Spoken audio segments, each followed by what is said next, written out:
Hello students and जो TET की exam की तैयारी कर रहे हैं सभी को नमस्ते। आज मैंने जो क्वेश्चन लिए हैं आपको दिख रहा होगा, यहाँ मैंने 10 मिक्स्ड क्वेश्चन लिए हैं जो हर टीजीटी पीजीटी एग्ज़ाम में, और इनफैक्ट ये क्लास 12 और क्लास 11 के लिए भी इम्पोर्टेंट है क्योंकि ये MCQs है। ठीक है, तो चलिए अपन अपने वीडियो को स्टार्ट करते हैं। पहला क्वेश्चन है शक्ति का विमेय सूत्र है। ठीक है, शक्ति का विमेय सूत्र। अब यहाँ पर आपको शक्ति का फॉर्मूला पता होना चाहिए, तो P = W/T पावर का। अब पावर का हमें यहाँ पर डायमेंशन फॉर्मूले क्रिएट करने हैं, तो इसका हो जाएगा ML/T-2/T। T ऊपर जाएगा तो ये ML/T-3 हो जाएगा, यानी इसका जो राइट ऑप्शन होगा वो ऑप्शन B होगा। ठीक है, नेक्स्ट देखिए, ऊष्मा चालकता की विमाएँ होती हैं। अब ऊष्मा चालकता की विमाएँ के लिए आपको फॉर्मूला पता होना चाहिए, तो ये Q = KA,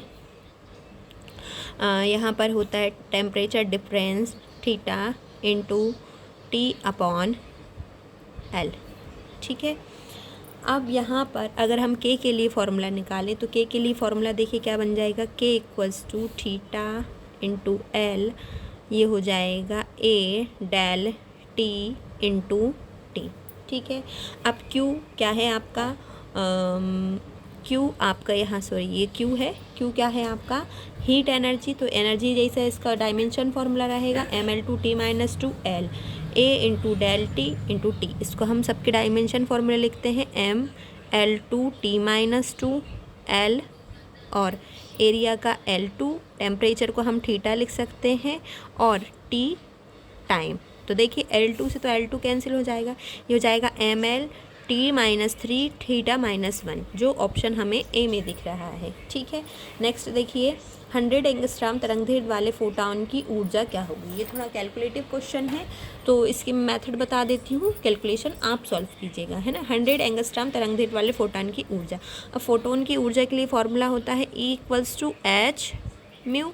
अब म्यू के लिए वैल्यू होती है E = hc/λ। h Planck constant है और c स्पीड ऑफ लाइट है, और लैम्डा आपको दे रखा है। ठीक है, ऊर्जा निकालनी है तो E = 6.6 × 10⁻³ प्लांक कांस्टेंट, c 3 × 10⁸, और लैम्डा हो जाएगा आपका, यहाँ लैम्डा की वैल्यू आएगी 100 एंगस्ट्रॉम, और एंगस्ट्रॉम को भी 10⁻⁻10 में इसको मैंने लिख लिया है, क्योंकि 1 एंगस्ट्रॉम में 10⁻⁻10 होते हैं। जब आप इस पूरे को सॉल्व करोगे तो इसका आंसर आएगा ऑप्शन D। ठीक है, चलिए नेक्स्ट क्वेश्चन देखते हैं। अगर एक ट्रांजिस्टर के लिए अल्फ़ा 0.95 हो तो बीटा क्या होगा। तो ये भी जस्ट फार्मूला बेस्ड है। अल्फ़ा का फॉर्मूला होता है β1 + बीटा, ये ट्रांजिस्टर के लिए है। ठीक है, अल्फ़ा की वैल्यू दे रखी है 0.95 = β1 + बीटा। इसको क्रॉस मल्टीप्लाई करके आप सॉल्व कर लेंगे तो ये हो जाएगा 0.95 + 0.95 बीटा = बीटा। ठीक है, 0.95, अब ये बीटा माइनस का 0.95 बीटा। ठीक है, अब ये बीटा में से 1 बीटा में से 0.95 बीटा माइनस करेंगे, ये 9 है। ठीक है, तो ये क्या बचेगा आपका 0.5 बीटा। ठीक है, ठीक है, और 0.95, जब आप इसको सॉल्व करेंगे तो जो आंसर आएगा ऑप्शन B आएगा। ठीक है, अब नेक्स्ट क्वेश्चन थ्योरी बेस्ड है, देख लीजिए। निम्नलिखित में कौन सी प्रकाश की तरंग दैर्घ्य नहीं समझा जा सकता, प्रकाश की तरंग सिद्धांत से नहीं समझा जा सकता। ठीक है, अब यहाँ पर हमें सबकी डेफिनेशंस पता होनी चाहिए, तभी हम बता सकते हो तरंग सिद्धांत क्या होता है, वो पता होना चाहिए।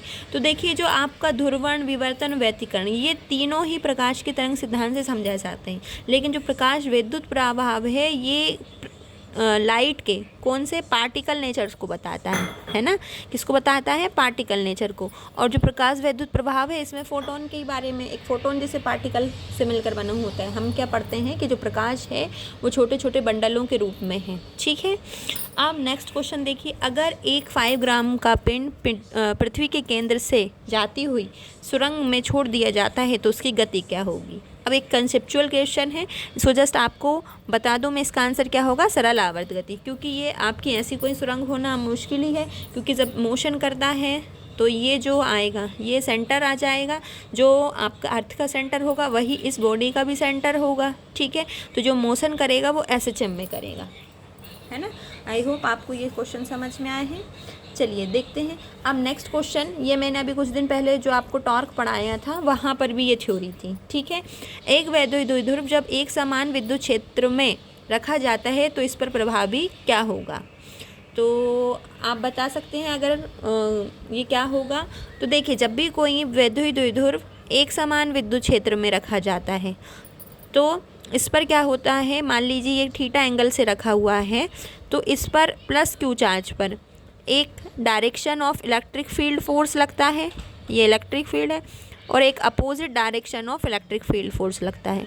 अब ये यूनिफॉर्म इलेक्ट्रिक फील्ड होने के कारण ये दोनों फोर्स इक्वल एंड अपोजिट होते हैं, तो ये इसका नेट फोर्स होता है वो ज़ीरो होता है, लेकिन यहाँ पर टॉर्क लगता है, ठीक है। तो यहाँ पर क्या प्रभावी होगा हमसे ये पूछ रहा है, तो इसका आंसर सही हो जाएगा बल आघूर्ण, है ना।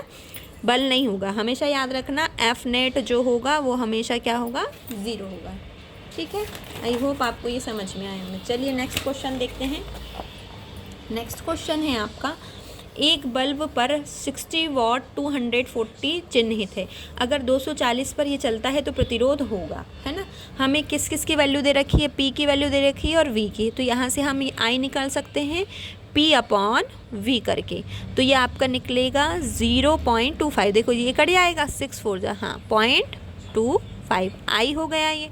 अब आपको 240 पे दे रखा है तो प्रतिरोध निकालना है, तो ओम्स लॉ से आप प्रतिरोध भी निकाल सकते हैं V/I, तो V है 240/I, I कितना है आपका 0.25। जब आप इसको सॉल्व करेंगे तो आपका आंसर आएगा 960, ठीक है। आई होप आपको ये समझ में आया होगा। अब नेक्स्ट क्वेश्चन देखिए, किसी वैद्युत ध्रुव के केंद्र से x दूरी पर विद्युत क्षेत्र होगा, क्या होगा। अब आपको मैं बता दूं, किसी पॉइंट चार्ज के थ्रू जो E होता है, E is directly proportional to R² होता है, लेकिन किसी डाइपोल के थ्रू जो प्लस Q माइनस Q से मिलकर बना हुआ था उसके लिए होता है E is directly proportional to R, E is inversely proportional to RQ। यहाँ पर E is inversely proportional to 1/R², यहाँ होता है E is inversely proportional to 1/RQ, यानी इसका जो सही आंसर होगा वो ऑप्शन नंबर C होगा। अगर आपको ये सारे नो क्वेश्चन समझ में आए हो तो प्लीज़ मुझे 10वें क्वेश्चन का आंसर कमेंट में करके आप बताएं ये किस थ्योरी से होगा। इस टाइप का क्वेश्चन मैंने पहले भी प्रैक्टिस सीट में आप लोगों को करवाया है। आई होप आपको ये क्वेश्चन समझ में आए होंगे। ये सभी के लिए इम्पोर्टेंट है, जो चाहे वर्ग 3 की तैयारी कर रहे हो, चाहे कोई अदर टेट की तैयारी कर रहे हो, और इसमें कुछ जो सिंपल क्वेश्चन थे वो 11th-12th क्लास के लिए भी इम्पोर्टेंट है। अगर आपको मेरा वीडियो आपकी तैयारी से रिलेटेड थोड़ा भी लगता हो तो प्लीज़ मेरे वीडियो को लाइक एंड चैनल को सब्सक्राइब करें।